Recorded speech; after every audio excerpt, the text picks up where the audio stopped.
In Defense of Nepo.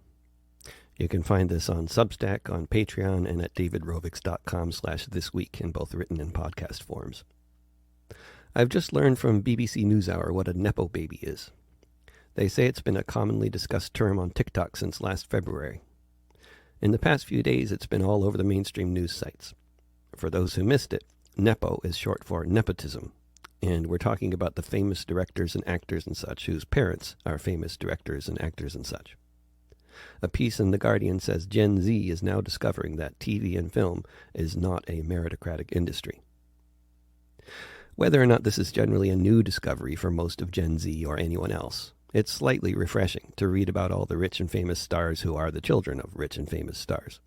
I've been talking about this phenomenon for a while now, but in the past couple years, the general narrative has had more to do with race reductionism rather than nepotism. Endless stories in the liberal press lamenting the overwhelming whiteness of the rich and famous actors and directors. While there are a whole lot of white people who are rich and famous, along with their children, the whiteness narrative tends to miss the fact that if being white could make you rich and famous, there would be a whole lot more rich and famous white people. Instead, the overwhelming majority of white people are neither rich nor famous, like every other racialized grouping of humanity.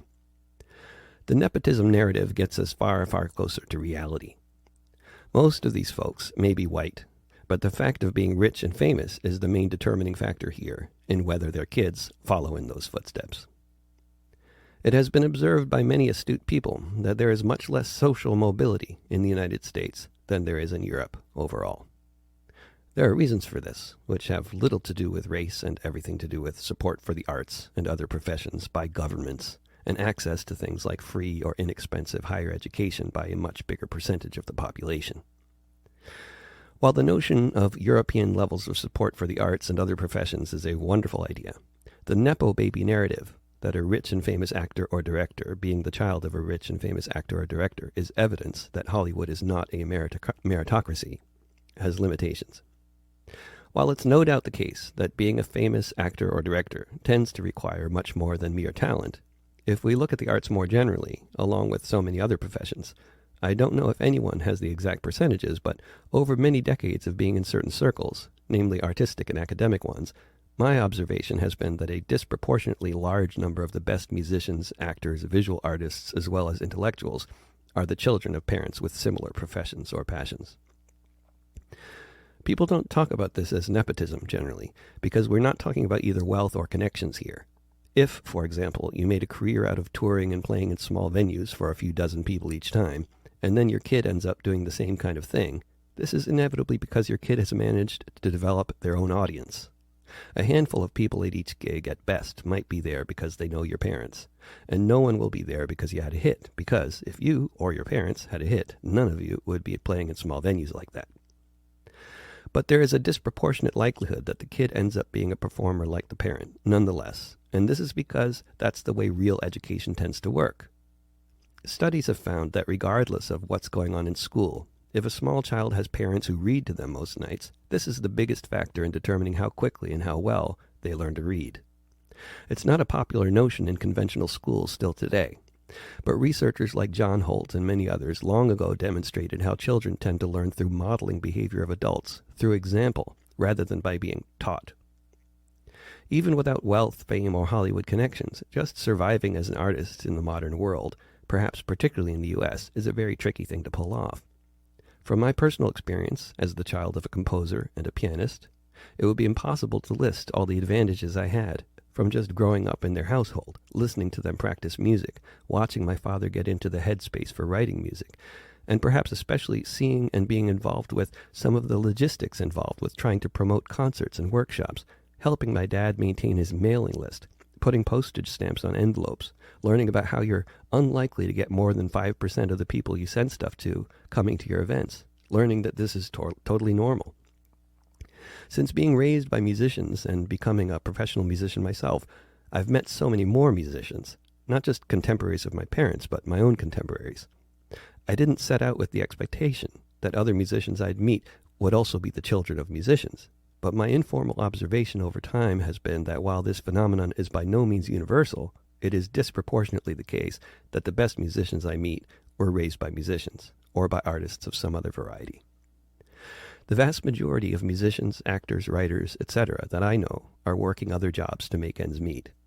The vast majority of artists I know who are surviving solely from their artistic endeavors are just barely managing to do so. But the fact that they've managed to have anything that we might call a career in the arts, for many of them, has so much to do with the fact that they've been learning from a very early age that this career path even exists. So I may just be being provocative by titling this piece In Defense of Nepo.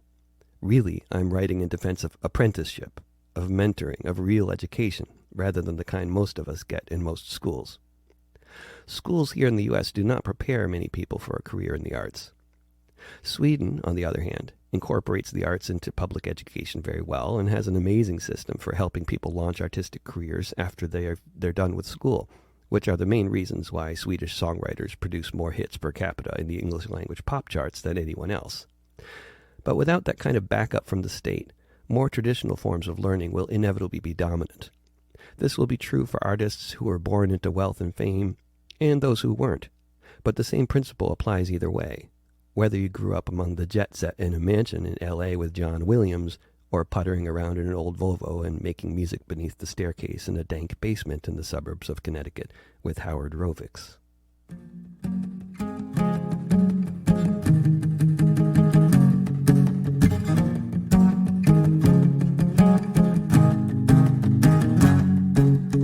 I breathe the air that you do. I drink the water just like you. I eat the fruits of this land. I hold the apple in my hand. I am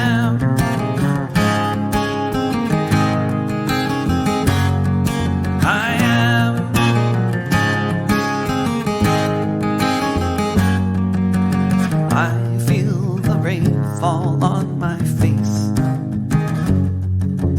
like the rest of the human race.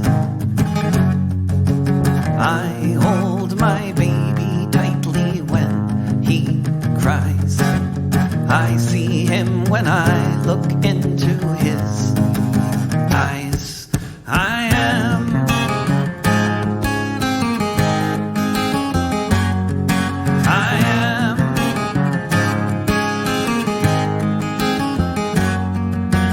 When I walk 4 miles in the summer heat, like you, I get blisters on my feet. When I cut myself with blood, I will perspire. When I try to climb over the wire,